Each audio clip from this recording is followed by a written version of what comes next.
Small groups. Let's get into a couple of questions. Question number 1, what is perseverance?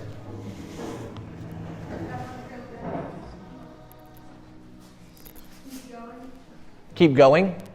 Okay, what else? Perseverance. Pursue. Push through. In order for perseverance to happen, it means that something else exists.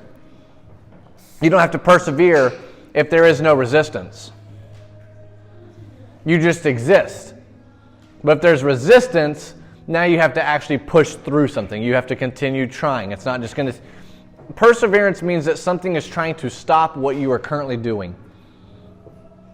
Trenton was running. When you're running, your legs get exhausted. Your legs are working against what you're trying to accomplish, right? So perseverance. Perseverance is pushing through. Okay, what else? Perseverance, define it.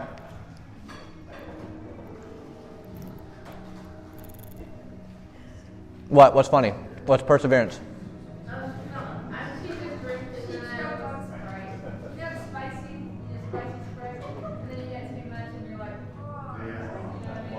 Sprite, I will say, is one of the worst drinks. Like when it comes into your nose. You know what I'm saying? Oh. All right. Let's keep going. Perseverance. What is perseverance? What is perseverance? Continue through hardships, pushing through again. Anything else? What's the dictionary definition of perseverance? Well, usually like a different sense of the word, but it's persistence in doing something despite difficulty or delay in achieving success. Persistence. In spite of difficulty. So it means that something's working against you again. Yeah. All right. So next question. What makes perseverance hard? You have to keep going. You have to keep going. Okay. What else? What? Sin nature. Okay. Obstacles. As a Christian, let's not just be Christianese and talk about stuff that we don't understand. Not against y'all too. Let's take what makes perseverance so hard and make it what makes persevering as a believer so hard.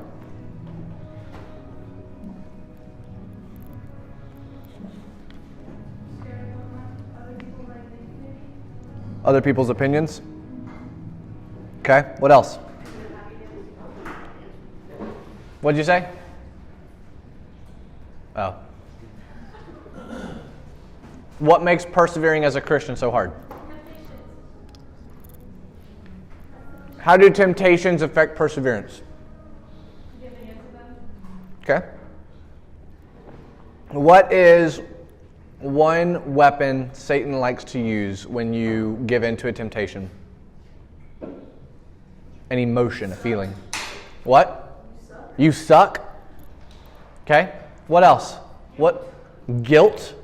What's another emotion? Huh? Shame. Huh? No, that's it. When we give in, because persevering, right? Okay, let's go with this idea. Has anybody here ever read the Bible before? No. So we've read the Bible. So why'd you stop?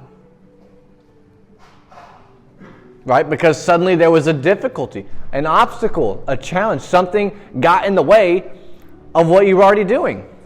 You had to persevere. You had to push through. So here's where I want to go with this.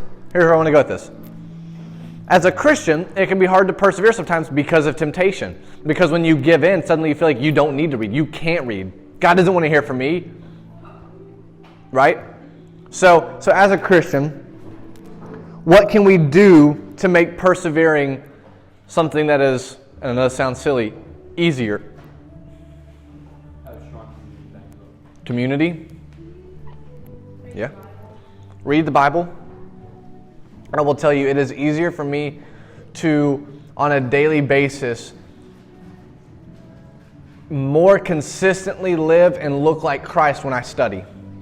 In this small group that me and Seth are a part of, a lot of us were doing our journals, and I still do, a lot of our journals at night. It's like the whole day ends, we were winding down, we do our quiet time, our reading, and then we send our journals to each other. And we all have challenged each other, like, we need to do these in the morning.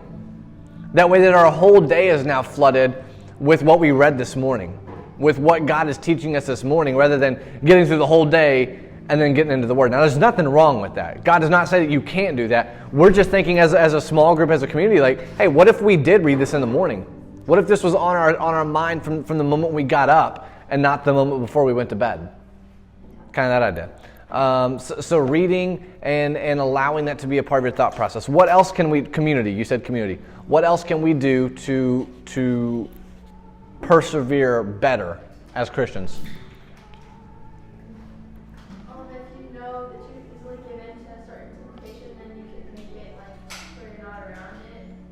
Like if a friend group, like if you have a problem doing something and your friend group does it, then don't hang around them because it's just yeah. So cutting away distractions or people that might be distracting. Okay? Anything else? What are things that we can do that as a believer, and I'm okay if adults all chime in, what are things we can do as a believer that will make persevering? Pray. Okay? What else? Make persevering as a believer easier, better, more possible. Sophie? Reading your Bible? Yeah, it's a very simple one, but let's go back to the whole water analogy. If you are not being watered, you're going to dry up. You're going to run out of water. You're going to run out of fuel. The adults are all conferring that somebody has an amazing idea. What's the idea? The true accountability partner.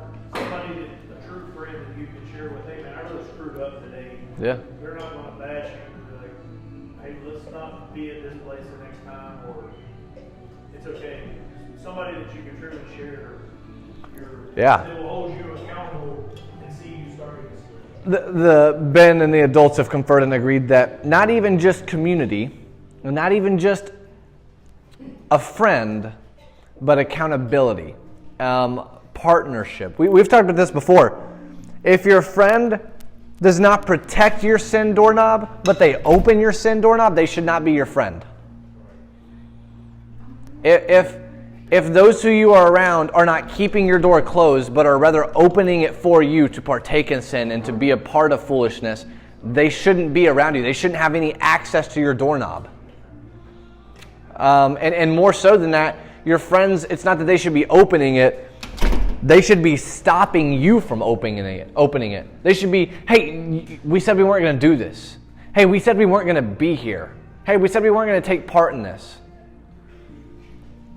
My brother, we've talked many times about, and not that me and my brother are accountability partners, but we've talked many times about he and his accountability and me and my accountability partners, how we both have different, and just kind of how we work together.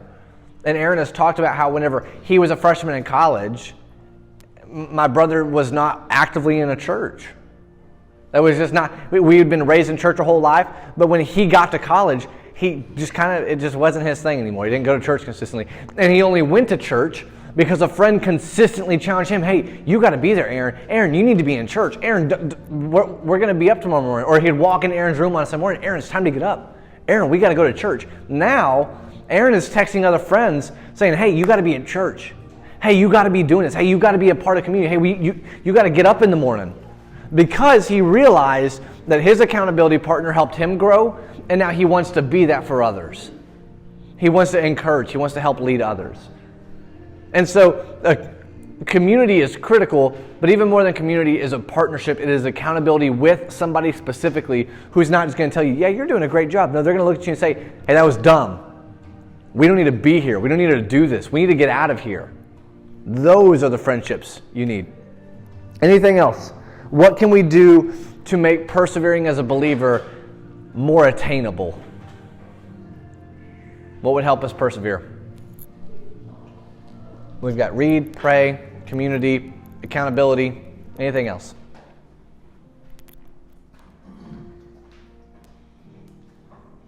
Okay. So, this is like the end.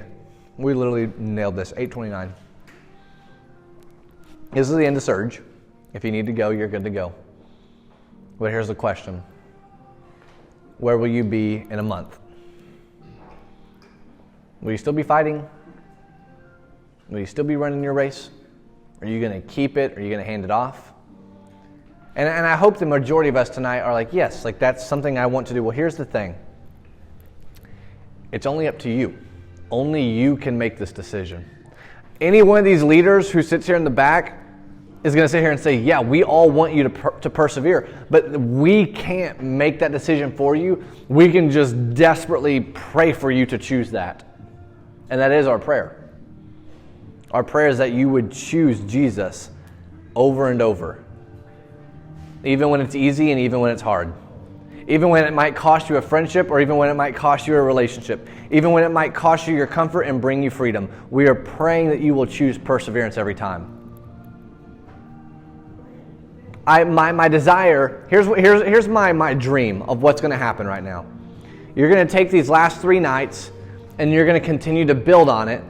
And you're going to hit camp this year. And camp is not going to be this reignition. It's going to be the fuel, the continuation of what's happened here. And will continue to propel you on into life. It's not that you take these last 3 nights and you pause, and then we'll pick it back up in June when we go to camp, and then we'll pause and we'll pick it back up when we have. It's that this will be a continuation. It just becomes a part of your life. Look, the last 2 nights, the 3 nights in a row now, you have carved out 2 hours of your life to be here. Tell me you can't read. Tell me you don't have time for the Bible. You've had an hour and a half, 2 hours these last 3 nights now. It's possible. Do you want it? Do you desperately long for Jesus? That's the question.